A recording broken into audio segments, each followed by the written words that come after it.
برکت اور جلالی نام میں آپ سبوں کی سلام۔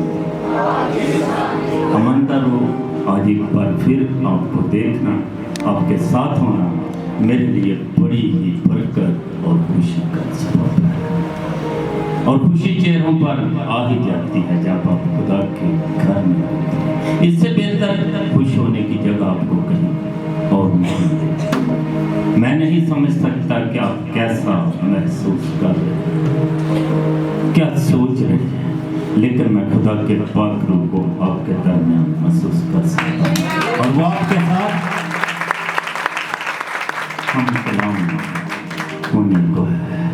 بائبل مقدس کہتی ہے کہ صلیب کا پیغام ہلاک ہونے والوں کے نزدیک تو بیوقوفی ہے، لیکن ہم نجات پانے والوں کے نزدیک خدا کی قدرت ہے۔ سو آج کا پیغام صلیب کا پیغام ہے۔ شاید آپ سوچ رہے ہوں کہ یہ تو وہی پیغام ہے جو میں بچپن سے سنتا آ رہا ہوں، یہ بڑا بورنگ پیغام ہے۔ میں جب چھوٹا ہوتا تھا مجھے یہ پیغام سننا بڑا مشکل لگتا تھا۔ میں چاہتا تھا کہ پیغام ہو خوشی کا پیغام ہو، پیغام ہو نجات کا پیغام ہو، زندگی کا پیغام ہو، توبہ کا پیغام ہو، لیکن اب میں ہر روز صلیب کا پیغام سننا پسند کرتا ہوں۔ میں چاہتا ہوں ہر روز صلیب کا پیغام ہو، کیونکہ میں جان چکا ہوں کہ یہی وہ پیغام ہے جو زندگی کا پیغام ہے، یہی وہ پیغام ہے جو نجات کا پیغام ہے، یہی وہ پیغام ہے جو میری اور آپ کی خوشی کا پیغام ہے۔ اس لیے اس پیغام کو سننے کے عادی ہو گئے، کیونکہ جب آپ ابدیت میں بھی ہوں گے تو یہ پیغام آپ کے ساتھ ہوگا، وہاں پر بھی آپ کو صلیب کا پیغام سننا ہوگا، کیونکہ اس پیغام کی وجہ سے ہی آپ ابدیت ہوں گے، کیونکہ صلیب علامت ہے کہ آپ بچائے جا چکے ہیں۔ صلیب علامت ہے،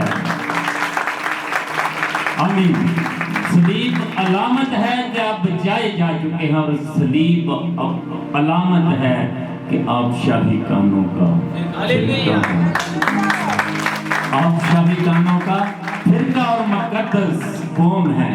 سو آج جو صلیب کا پیغام آپ کے لیے ہے وہ ہے شاہی کانوں کا فرقہ۔ تو اس کے لیے ہم نے بائبل مقدس کی آیت پڑھی تھی، پہلا پطرس کا خط تھا، دوسرے باب کی 9ویں اور 10ویں آیت۔ میں ایک دفعہ پھر پڑھنے لگا ہوں آپ کے سامنے۔ لیکن تم ایک برگزیدہ نسل، شاہی کانوں کا فرقہ، مقدس قوم اور ایسی امت ہو جو خدا کی خاص ملکیت ہے، تاکہ اس کی خوبیاں ظاہر کرو جس نے تمہیں طریقی سے اپنی عجیب محبت میں بلایا ہے۔ پہلے تم کوئی امت نہ تھے، مگر اب خدا کی امت ہو۔ تم پر رحم نہ ہوا، تم پر رحمت نہ ہوئی تھی، مگر اب تم پر رحمت ہوئی ہے۔ اماندارو، یہ بات ہم نے کہاں سے پڑھی؟ خداوند کے زندہ کلام سے، کیونکہ آدمیوں کا کلام نیست و نابود ہو جائے گا، لیکن خدا کا کلام ابدل آباد زندہ رہے گا۔ یہ اس لیے زندہ کلام ہے کیونکہ اس کے لکھوانے والا زندہ ہے، اور وہ آپ کا یہوہ خدا ہے، اس لیے یہ زندہ کلام ہے۔ تو میں کاہن کے بارے میں آپ کے ساتھ بات کروں گا، کیونکہ آپ شاہی کانوں کا فرقہ ہیں۔ تو کاہن کیا ہے؟ اسرائیل میں ایک شخصیت بڑی معزز ہے، بڑی قابل احترام شخصیت ہے، اور اس کا نام کاہن ہے۔ چھوٹے سے لے کر بڑے تک کاہن کی عزت کرتے ہیں، کاہن کو عزت کی نگاہ سے دیکھنے ہیں، یہاں تک کہ لوگ اپنے بچوں کے چاہتے ہیں کہ ہمارے بچوں کا نام بھی کاہن رکھے۔ وہ ان کو ہیکل میں لے کر جاتے ہیں، اور بادشاہوں کو بھی مخصوص کرنے کے لیے کاہن کی ضرورت پڑتی ہے، بلکہ بادشاہ کاہنوں کے مرہون منت ہوتے ہیں، اور جب کوئی وبا ملک میں داخل ہو جائے پھر بھی کاہن کو بلانا پڑتا ہے۔ تو کاہن کے لیے آمین، تو ایماندارو، کاہن کے لیے کچھ شرائط ہیں۔ کاہن بننے کے لیے کچھ شرائط ہیں۔ پہلی شرط یہ ہے کہ جو کاہن ہے اس کا تعلق لاوی کے گھرانے کے ساتھ ہونا بہت ضروری ہے۔ کاہن کس نسل سے ہوتا ہے؟ لاوی کی نسل سے اور پھر اس کائن کو بچپن سے ہی کہانت کی تعلیم دی جاتی ہے، خدا کے آئین احکام سکھائے جاتے ہیں، اس کو پوری تعلیمات سے روشناس کروایا جاتا ہے۔ اور پھر یہ نہیں کہ وہ کائن گھر سے جائے اور خدمت کا کام شروع کرتے ہیں، اس کو سردار کائن کے پاس جانا پڑتا ہے۔ سردار کائن اسے مخصوص کرتا ہے خدا کے کلام کے لیے، اور سردار کائن کے پاس جانے کے لیے ایک برے کی ضرورت ہے۔ وہ برے کو لے کر سردار کائن کے پاس جاتا اور اس برے کا خون سردار کائن اس کے کان کی لو پر لگاتا، پھر اس کے دائیں ہاتھ کے انگوٹھے پر اس کا خون لگایا جاتا، برے کا خون، پھر اس کے دائیں پاؤں کے انگوٹھے پر برے کا خون لگایا جاتا۔ بات صرف یہاں تک نہیں، پھر اس کے بعد جس کو کائن مخصوص کرنا ہے، مسح کا تیل اس کے کان کی لو پر لگایا جاتا، مسح کا تیل اس کے دائیں انگوٹھے پر لگایا جاتا ہاتھ کے، اور پھر پاؤں کے دائیں انگوٹھے پر لگایا جاتا، اور جو باقی تیل بچتا، جو مسح کا تیل ہوتا، وہ اس کے سر پر ڈال دیا جاتا، اور وہ کائن سر سے لے کر پاؤں تک اس تیل میں بھیگ جاتا، اس کے بال، اس کی داڑھی، اس کا پران، سب کچھ اس مسح کے تیل میں سے لبریز ہو جاتا، اور وہ کائن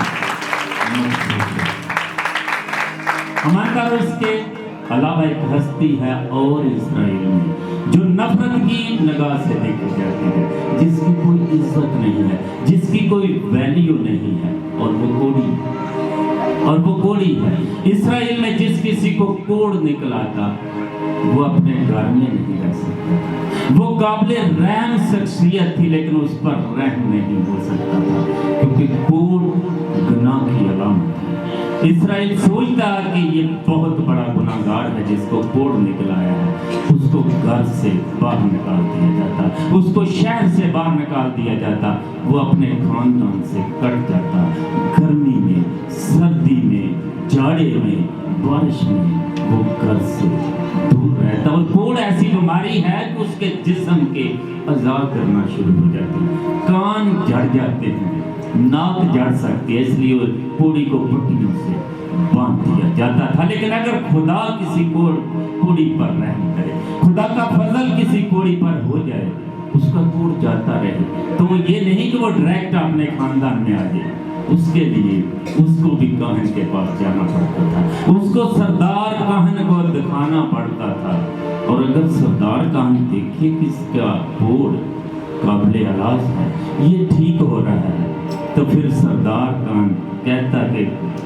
برہ لے کر، پھر کوڑی کو ایک برہ لے کر جانا پڑتا، اور برے کو ذبح کیا جاتا، اور جس طرح کاہن کو مخصوص کیا جاتا سیم اسی طرح کوڑی کو بھی پاک صاف کیا جاتا، کوڑی کے دائیں کان کی لو پر برے کا خون لگایا جاتا، کوڑی کے دائیں ہاتھ کے انگوٹھے پر برے کا خون لگایا جاتا، کوڑی کے دائیں پاؤں کے انگوٹھے پر برے کا خون لگایا جاتا، اور پھر جس جگہ پر خون لگایا گیا ہے وہاں پر مسح کا تیل بھی لگایا جاتا، کوڑی کے کان کی لو پر مسح کا تیل لگایا جاتا، کوڑی کے ہاتھ کے انگوٹھے پر مسح کا تیل لگایا، کوڑی کے پاؤں کے انگوٹھے پر مسح کا تیل لگایا جاتا، اور پھر مسح کا تیل اس کے سر میں ڈال دیا جاتا، اور کوڑی کو صاف اور پاک قرار دیا جاتا۔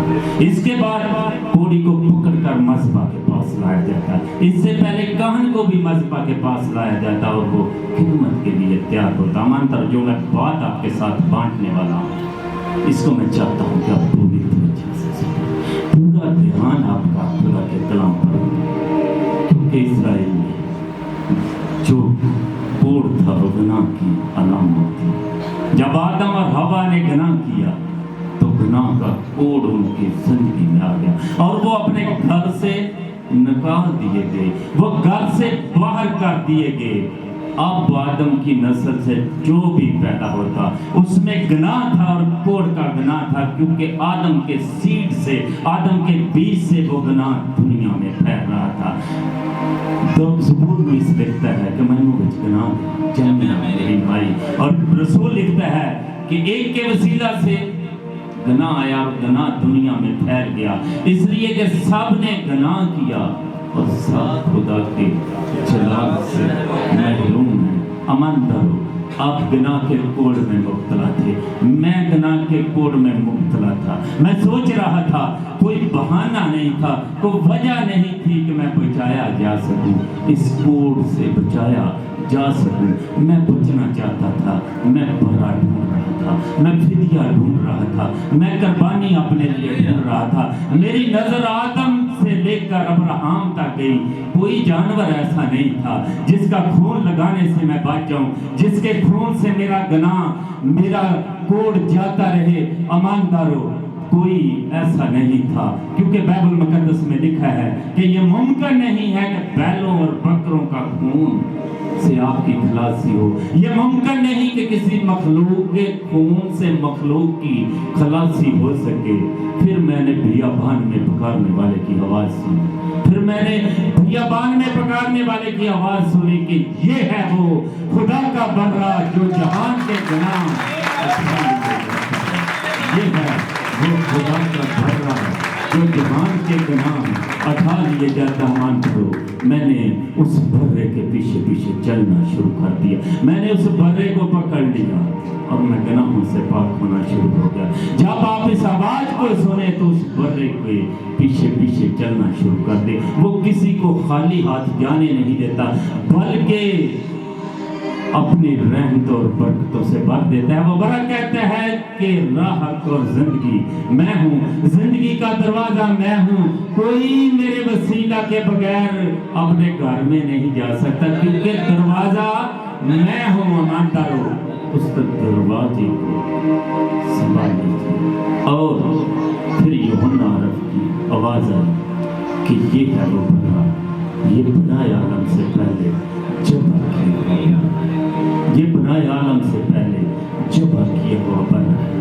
ایماندارو، اس کا جو خون جو جبا کیا گیا ہے، جو اس کا زخم ہے، اس سے خون بہ رہا ہے، اور وہ خون بڑا قیمتی ہے۔ اور گڈ لاسٹ چرچ، آپ اس خون سے دھل گئے، اس لیے آپ شاہی کاموں کا پھر کہیں، کیونکہ بھرے کے خون سے آپ دھل چکے ہیں اور آپ کا کوڑ جاتا ہے۔ لیکن شرط کیا ہے؟ آپ ڈائریکٹ اس گھر میں جا نہیں سکتے۔ ہم نے سیکھا ہے کہ کوڑی ڈائریکٹ اپنے خاندان میں نہیں جا سکتا، اب سردار کاہن کے پاس جانا پڑتا ہے۔ اور سردار کاہن کے پاس کیسے جانا ہے؟ برا لے کر جانا ہے، برے کے بغیر آپ جا نہیں سکتے۔ میں سوچ رہا تھا کہ وہ کوڑی جس کا کوئی گھر نہیں ہے، جس کا کوئی کاروبار نہیں ہے، جس کا ریوڑ نہیں ہے، وہ کس طرح برا مہیا کرتا ہوگا، وہ کس طرح برا اپنے لیے لے کر جاتا ہوگا۔ بڑا مشکل لگ رہا ہے، پھر برا لے کر جانا ہے۔ امن کرو، پھر میں نے اور آپ نے، میرے اندر جو یہودا چھپا ہوا تھا، اس نے برے کو پکڑ لیا اور وہ سردار کاہن کے پاس لے گیا، اور وہ خدا کے برے کو سردار کاہن کے پاس لے گیا، اور سردار کاہن نے اسے جبا کرنے والوں کے حوالے کر دیا اور اس کا خون صلیب پر بہا دیا، اور اس نے کہا باپ ان کو معاف کر، اور اس نے کہا تمام ہوا اور آپ کے گناہ کا کوئی شک ہے، آپ پاک اور صاف ہو گئے، آپ پاک ہو گئے۔ لیکن اس کے بعد مسح کے تیل کی ضرورت ہے۔ ایماندارو، آپ کا کوڑ پاک ہو گیا، آپ کو بھرے کا خون لگ چکا۔ میں پوچھنا چاہتا ہوں کتنے لوگ ہیں جو روح القدس کی موجودگی سے لطف اندوز ہو رہے ہیں، کام کی سمجھا رہی؟ تو پھر اس برے سے مسح کا تیل، اس پاک روح کو اپنے اوپر مانگ لے۔ اس نے آپ کو خون دے دیا ہے، لیکن ابھی تک مسح کا تیل نہیں تھا۔ شرط ہے کہ جس جس جگہ پر خون لگایا گیا ہے وہاں پر مسح کا تیل لگنا بہت ہی ضروری ہے۔ اور برا نے کہا بالا کھانا میں ٹھہر جاؤ جب تک تمہیں روح کا لباس نہ ملے۔ اور پھر ایمانداروں پینتی کوشش کی 120 کی زبان تھا، انہوں نے آگ کی سی پھٹتی ہوئی زبانیں اپنے اوپر ٹھہرتی ہوئی دیکھی، اور وہ لکھا ہے روح القدس سے بھر کے، وہ سر سے لے کر پاؤں تک روح القدس میں